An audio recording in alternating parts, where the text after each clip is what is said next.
राजनाथ और नितिन गडकरी को टिकट नहीं देगी बीजेपी। वसुंधरा और शिवराज की तरह राजनाथ और गडकरी होंगे किनारे। बीजेपी उम्मीदवारों की सूची में हो सकते हैं चौंकाने वाले नाम।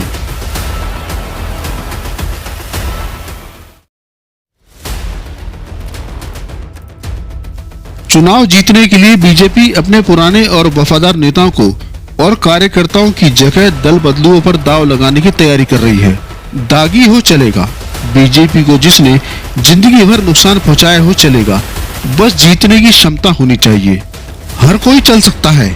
महाराष्ट्र के कांग्रेस के दिग्गज नेता अशोक चौहान जब सीएम थे तो आदर्श घोटाला मामले में बीजेपी ने उन्हें इस्तीफा देने के लिए मजबूर कर दिया था।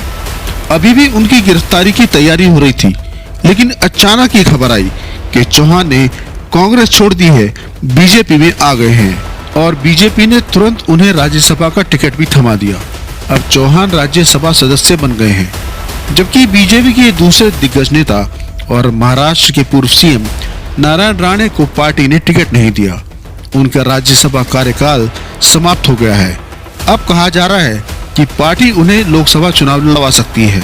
नारायण राणे को तो लोकसभा का टिकट मिल सकता है, लेकिन पार्टी में कद में प्रधानमंत्री मोदी को कभी बराबर की टक्कर देने वाला, वैसे ये भी कह सकते हैं कि 10 साल पहले पीएम मोदी से बड़ा कद रखने वाले पार्टी नेताओं को जरूर किनारे लगाने की तैयारी हो गई है।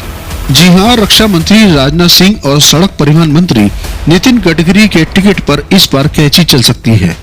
नितिन गडकरी को लेकर तो बीजेपी हाईकमान अरसे से नाराज चल रहा है। 10 साल पहले हालात ये थे कि नितिन गडकरी खुद हाईकमान होते थे, लेकिन आज उन्हें पूरे तरीके से किनारे लगाने की तैयारी हो चुकी है। बीजेपी संसदीय बोर्ड और चुनाव समिति से तो गडकरी को पहले ही बाहर कर दिया गया था और इस बार नागपुर सीट से भी उनका पत्ता काटने की उम्मीद बताई जा रही है। दावा किया जा रहा है कि गडकरी की जगह पार्टी महाराष्ट्र के डिप्टी सीएम देवेंद्र फडणवीस को नागपुर से लड़वा सकती है। गडकरी की तरह फडणवीस भी नागपुर के रहने वालों में है। बीजेपी के लिए नागपुर की सीट प्रतिष्ठा का सवाल है, क्योंकि यहीं पर आरएसएस का मुख्यालय भी है। इसलिए बीजेपी इस सीट को हारने का रिस्क नहीं लेना चाहेगी। ऐसे में गडकरी का टिकट काट फडणवीस को देने की तैयारी हो रही है।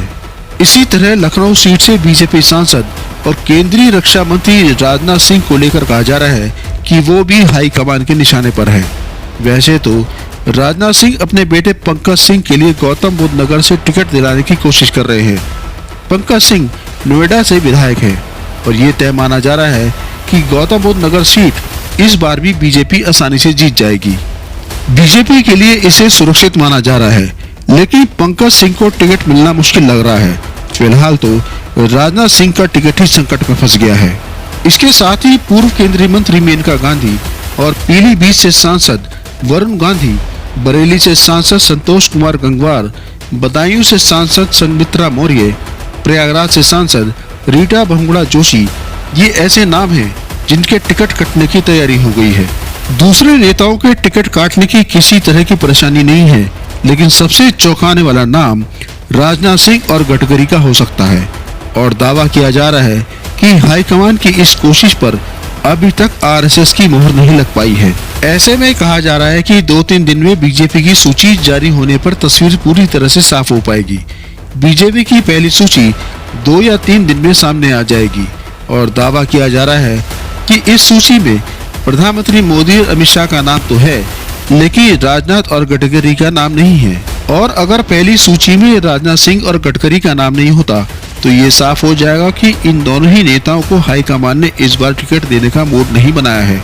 संघ के दबाव में अगर टिकट मिल भी जाता है तो केंद्र में मोदी सरकार बनी तो इन्हें मंत्री पद तो नहीं मिल पाएगा।